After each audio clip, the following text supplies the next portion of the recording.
Tetapi dengan catatan, anak-anak yang berkualitas, anak-anak yang dididik oleh orang tuanya dengan baik, bukan cuma memperbanyak anak. Kalau cuma memperbanyak anak tapi tidak dididik dengan baik, itu justru malah bukan membanggakan baginda Nabi. Karena mungkin anaknya terlalu banyak sehingga dititipkan kepada orang tuanya.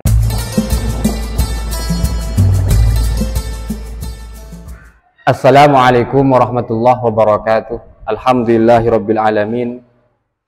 Wassalatu wassalamu ala sayyidina Muhammadin wa ala alihi wa sahbihi ajma'in. Amma ba'du. Pemirsa Abu Alwi Channel yang semoga selalu diberikan kebahagiaan oleh Allah Subhanahu wa taala. Menggunakan alat kontrasepsi itu hukumnya diperinci atau ditafsil ya. Hukumnya haram apabila alat kontrasepsi tersebut bertujuan atau memberi dampak memutus kehamilan. Tetapi apabila karena sebab uzur, misalkan terkena penyakit ya, atau ada vonis dari dokter ya, dari ahlinya bahwasanya kalau kamu hamil lagi itu bisa membahayakan jiwamu atau membahayakan anakmu. Nah, kalau seperti itu maka memutus kehamilan dengan tujuan memutus kehamilan hukumnya tidak haram.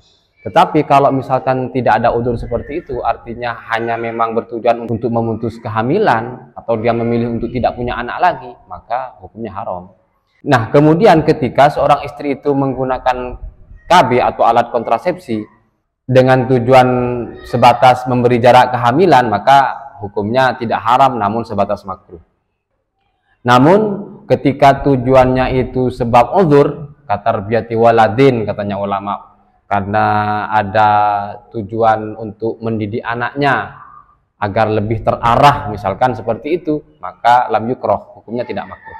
Sehingga ketika seorang perempuan itu menggunakan alat kontrasepsi dengan tujuan agar lebih bisa fokus kepada pendidikan anaknya yang ada dulu, maka hukumnya boleh. Ya, tetapi kalau misalkan dia itu tujuannya hanya membatas memberi jarak saja tanpa ada tujuan untuk tarbiyahnya si anak, tanpa ada tujuan pendidikan si anak, maka hukumnya makruh. Dan bisa hukumnya haram apabila memang seperti yang tadi saya sampaikan, ketika memutus kehamilan, artinya dia memilih untuk tidak hamil lagi padahal keadaannya masih sehat. Kenapa diharamkan? Karena itu bertolak belakang dengan tujuan sebuah pernikahan yang di antara tujuannya itu untuk memperoleh keturunan. Sedangkan baginda Nabi itu sangat bangga ketika memiliki banyak umat ya. Semakin banyak anak itu membanggakan baginda Nabi. Tetapi dengan catatan, anak-anak yang berkualitas, anak-anak yang dididik oleh orang tuanya dengan baik, bukan cuma memperbanyak anak. Kalau cuma memperbanyak anak tapi tidak dididik dengan baik, itu justru malah bukan membanggakan baginda Nabi yang seperti itu. Jadi anak boleh banyak, tetapi tetap yang paling penting adalah si anak tersebut diberikan pendidikan yang baik.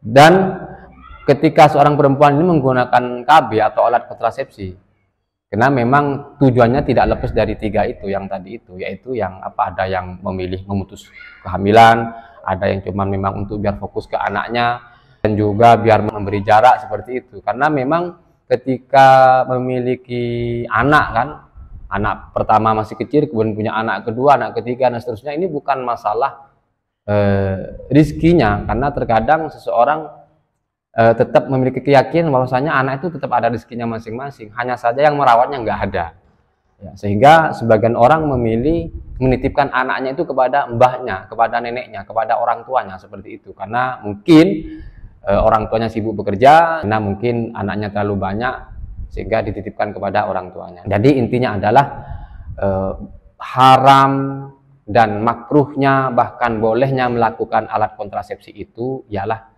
kembali kepada tujuannya, kembali kepada apa maksud dari menggunakan alat kontrasepsi itu.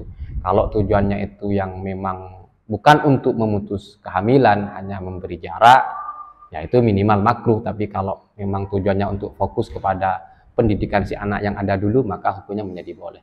Demikian para pemirsa, semoga apa yang saya sampaikan berkaitan dengan menggunakan KB atau alat kontrasepsi bisa memberi manfaat kepada para pemirsa semuanya.